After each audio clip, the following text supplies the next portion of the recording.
I heard it.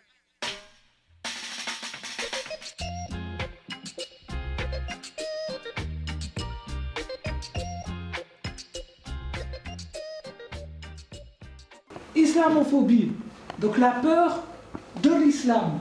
Quand tu entends islamophobie, qu'est-ce qui te vient en tête? Les racistes. Les racistes. Femmes voilées. Après. Les hommes barbus. Les hommes barbus. Les terroristes. Les terroristes. En fait, quand vous étiez petite, vos deux parents étaient musulmans. Oui.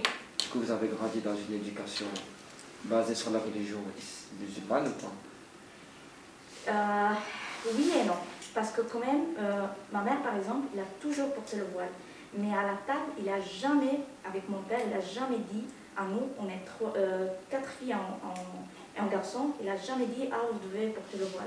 Et c'est compliqué parce que j'ai fait cette quête-là spirituelle pendant mon adolescence et je suis arrivée à ce point-là en me disant voilà, je pense que je suis prête à le porter aujourd'hui et je suis très OK avec ça, mais c'est clair que quand on le porte, on sait que on va rencontrer des difficultés, ça c'est sûr et certain. Je pose Mais comment tu as fait? Parce qu'une prise de dos, on l'a déjà faite, c'était la deuxième. Ben, les prises de face, on se met derrière derrière le bureau. Vas-y, lève-toi. Avec mets tes bras là. Toi, t'es la non-foulardée, toi, t'es la foulardée. Maintenant, moi, je suis la directrice. Et ta caméra, bah, c'est monsieur. Tu vois? Donc après, bah, la foulardée, elle va partir du bureau. Avec un peu en mode triste. Tu vois? Et toi, tu restes là.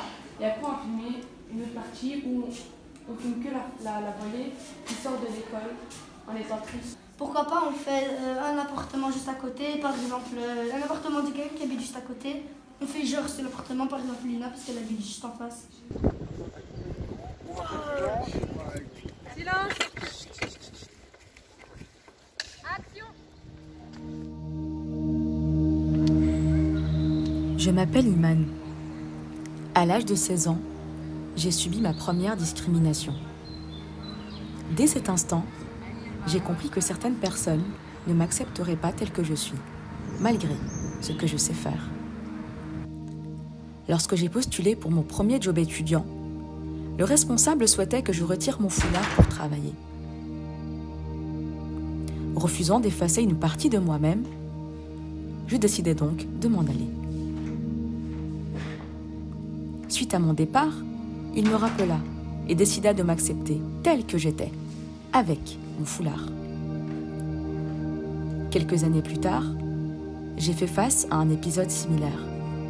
En effet, je souhaitais m'inscrire dans une haute école pour réaliser mon rêve, devenir ingénieur.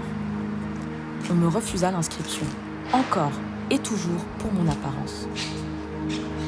À ce moment précis, je décide de faire de la justice mon combat. J'entame des études en sciences politiques.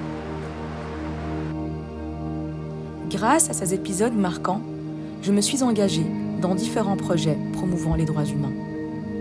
Aujourd'hui, je milite pour les droits et libertés fondamentales. Aujourd'hui, je suis épanouie.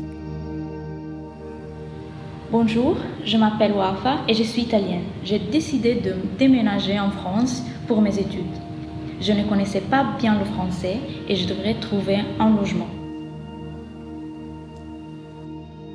Mon dossier de candidature n'était pas accepté à cause de mon prénom, car ils pensaient que j'étais arabe et musulman, et refusaient de me louer son bien.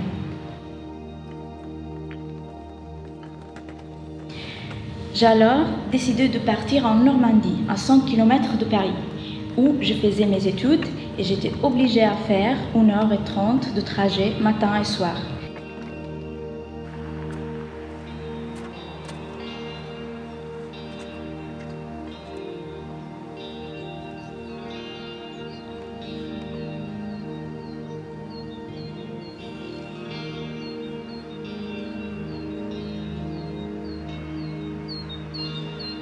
Maintenant, je suis à Bruxelles et je me sens épanouie.